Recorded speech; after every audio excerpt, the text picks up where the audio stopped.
Hello नमस्कार दोस्तों, welcome back to my YouTube channel. मैं इस वीडियो में IGI aviation customer service agent के लिए इंपॉर्टेंट क्वेश्चन डिस्कस करने वाला हूं, तो आप सभी वीडियो को एंड तक देखना। आप सभी के एडमिट कार्ड बहुत ही जल्द ऑफिशियल साइट से डाउनलोड होने लगेंगे, तो अपना एडमिट कार्ड डाउनलोड कर लेना और देख लेना कहाँ पर सेंटर गया है।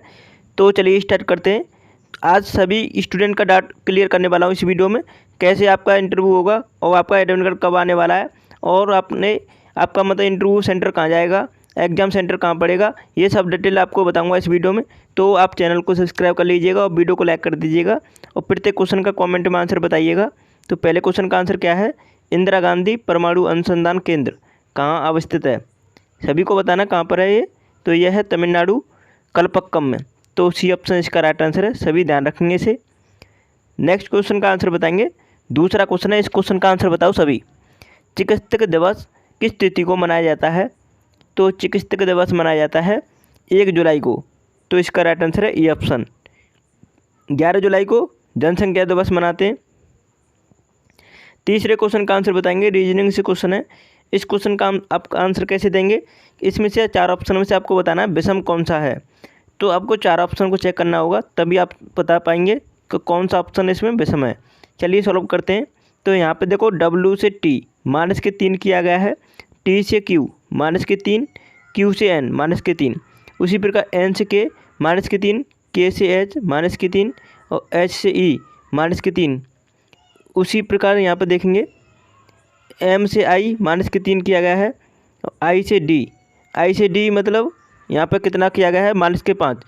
तो यहाँ पर देख पा रहे हैं आप कि यही सी ऑप्शन इसका राइट आंसर होगा। और आगे डी से ये मतलब -3 किया गया है, लेकिन आई से डी ये -3 नहीं था। अब देखो आगे भी देखते हैं इस ऑप्शन को, के से एच -3, एच से ई -3, ई से बी -3। इसका मतलब हमारा तीसरा ऑप्शन सी ऑप्शन इसका डिफरेंस है। तो राइट आंसर थर्ड ऑप्शन हो जाता है, सी ऑप्शन। अब चौथे क्वेश्चन का आंसर बताओ। इसमें भी आपको डिफरेंस बताना है, कौन सा ऑप्शन डिफरेंस है। प्रकाशक, लेखक, उपन्यासकार और कवि, इनमें से आपको कौन सा डिफरेंस दिख रहा है। तो इसका राइट आंसर है प्रकाशक। तो ये ऑप्शन इसका करेक्ट आंसर है। तो पाँचवें क्वेश्चन का आंसर बताएंगे। जनगणना 2011 के अनुसार सर्वाधिक साक्षरता दर वाला राज्य कौन सा है। तो सर्वाधिक साक्षरता दर वाला कौन सा राज्य है, इन 4 ऑप्शनों से आपको बताना है 2011 की जनगणना के अनुसार। ये क्वेश्चन कई बार परीक्षा में पूछा गया है, तो परीक्षा में आपकी इस बार भी आ सकता है। तो इसका राइट आंसर क्या है, केरल राज्य सर्वाधिक जनसंख्या मतलब सर्वाधिक साक्षरता वाला राज्य, ठीक है। तो बी ऑप्शन इसका राइट आंसर है।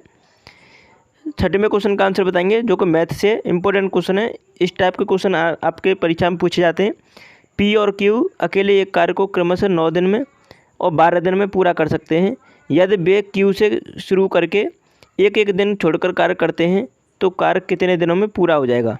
देखो सिंपल सा क्वेश्चन है, कैसे करना है कि यहाँ पर पी और क्यू क्रमशः कर रहे हैं 9 दिन, पी कर रहा है 9 दिन में और क्यू कर रहा है 12 दिन में। अब यहाँ पर बोला है कि क्यू से शुरू करके एक एक दिन छोड़कर कार्य करते हैं। जैसे मान लीजिए पी पहले दिन कार्य करने आ रहा है, तो क्यू दूसरे दिन कार्य करने आ रहा है, ठीक है। दोनों साथ साथ नहीं कर रहे हैं एक साथ, लेकिन एक दिन छोड़ के कार्य कर रहे हैं, एक दिन छोड़ के, ठीक है। तो हमको कराना है टोटल कार्य कितने दिन में पूरा होगा। तो यहाँ पे देखो टोटल कार्य निकालने के लिए आपको क्या करना होगा। तो पी कर रहा है आपका 9 दिन में और क्यू कर रहा है आपका 12 दिन में, ठीक है। इन दोनों का एलसीएम लेंगे तो कितना आ जाएगा 36। अब 9 से डिवाइड करेंगे तो 9 तक 36, 4 एफिशिएंसी आ गई पी की, और 12 से डिवाइड करेंगे तो 12 3 36, 3 एफिशिएंसी आ गई क्यू की। अब दोनों की एफिशिएंसी हमको पता चल गया। टोटल कार्य कितना है 36। अब 36 कार्य को कराना है अल्टरनेट दिनों में, तो 4 और 3 7। अब 7 की एफिशिएंसी से कार्य करेंगे, दो मतलब ये पहले दिन पी करेगा, दूसरे दिन क्यू करेगा, लेकिन हम क्यू से शुरू कराते हैं तो लास्ट में भी क्यू करने आएगा। तो यहाँ पर देखो मतलब पी और क्यू ये कितने दिन हो गए 2, तो 2 दिन में कार्य कितना हो रहा है 7। अगर हम यहाँ पे 36 कार्य को कराएंगे तो कितना मल्टीप्लाई करना चाहिए, तो 7 पूरे 35, 5 मतलब 35 कार्य को करने में इधर भी 5 से मल्टीप्लाई हो जाएगा, तो 10 दिनों का टाइम लग रहा है, 5 दूनी 10। 35 कार्य को करने में 10 दिन का टाइम लग रहा है, क्योंकि 7 पूरे 35 और इधर 5 दूनी 10, तो 10 दिन का टाइम लग रहा है 35 कार्य को करने में, लेकिन कार्य है 36। अब टोटल कार्य कराना है हमें, तो लास्ट में कौन आएगा, क्योंकि शुरू से किससे हो रहा है क्यू से, तो लास्ट में भी क्यू करने आएगा एक कार्य को करने में। और क्यू की एफिशिएंसी कितनी है, तो 3 है, तो 3 की एफिशिएंसी से आएगा 1/3।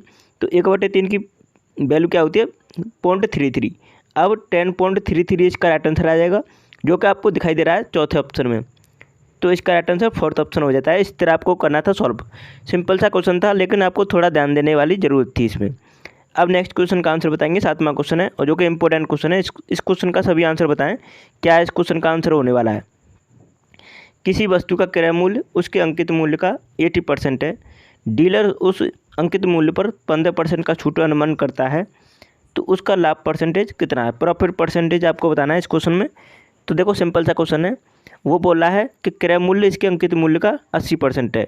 तो मान लीजिए एमपी मतलब बोलें तो मार्क प्राइज अगर 100 है तो सीपी कितना है, कॉस्ट प्राइस। तो सीपी बोला है वो 80% है। अब यहाँ पे जो छूट दी जाती है वो मार्क प्राइस पे दी जाती है। तो 15% की छूट देने का मतलब कितना है, 15% की 100 पे छूट देते हैं तो 85 की बिकेगी, 85 की।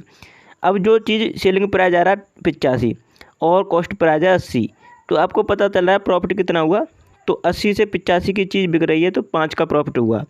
अब प्रॉफिट परसेंटेज हम निकालते हैं, वो निकालते हैं कॉस्ट प्राइस पर, और कॉस्ट प्राइस कितनी हमारी 80 पे 5 की हमको लाभ हो रहा है 80 पे। तो 100 से मल्टीप्लाई कर लेंगे क्योंकि परसेंटेज में निकालना है। 0 से 0 कैंसिल कर दो, 2 से काटो तो 5 बार और 2 से काटो तो कितने बार कट जाएगा, 4 बार। अब यह ऊपर आ गया 25 और नीचे आ गया 4। अब 25/4 को आप करते हैं सॉल्व, तो 6.25% का राइट आंसर आ जाएगा। तो कितना प्रॉफिट हुआ उसे, 6.25% का। ठीक है, तो तीसरा ऑप्शन इसका राइट आंसर होगा। सिंपल सा क्वेश्चन था लेकिन इम्पोर्टेंट क्वेश्चन था, इस तरह आपको करना था।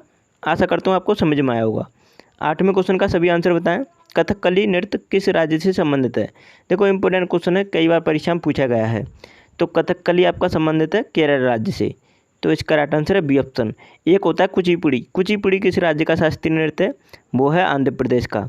भरतनाट्यम है तमिलनाडु का, और उड़ीसी है उड़ीसा राज्य का। चारों के बारे में आप ध्यान रखेंगे सभी। अब 9वें क्वेश्चन का आंसर बताएं जल्दी से। 9वें क्वेश्चन का आंसर क्या होगा, नोबेल पुरस्कार जीतने वाले पहले भारतीय कौन थे।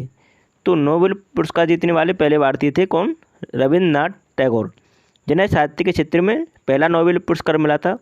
अमर्त्य सेन को अर्थशास्त्र के क्षेत्र में मिला था नोबेल पुरस्कार। सीवी रमन को भौतिकी के क्षेत्र में मिला था। तो इन सभी को आप सभी ध्यान रखेंगे।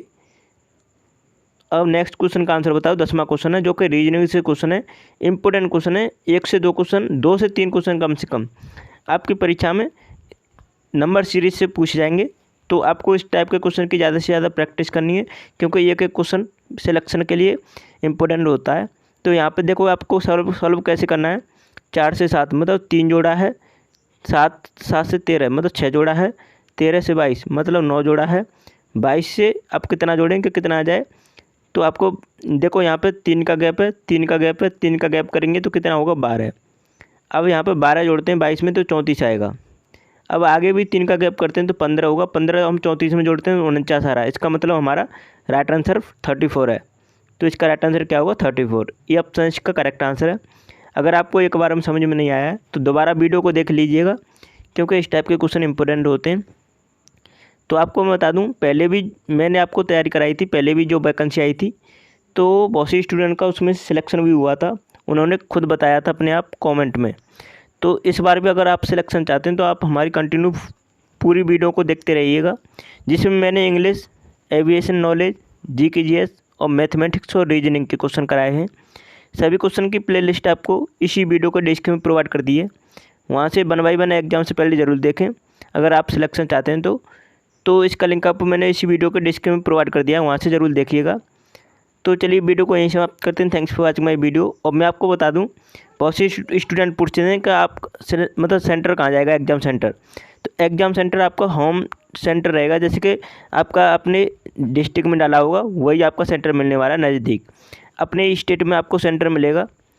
और जो इंटरव्यू होता है तो इंटरव्यू के लिए आपको दिल्ली आना पड़ेगा, तो दिल्ली में आपका इंटरव्यू होगा, लेकिन जो सेंटर आपने डाला है वही सेंटर मिलेगा आपको। अगर आपने कुछ स्टूडेंट्स पूछ रहे थे कि इसमें सिलेक्शन प्रोसीजर क्या है, तो पहले आपका रिटन होगा, उसके बाद इंटरव्यू होगा। तो आप पहले रिटन निकालिए, उसके बाद इंटरव्यू के लिए तैयार होइएगा। तो चलिए वीडियो को यहीं समाप्त करते हैं। Thanks for watching my video.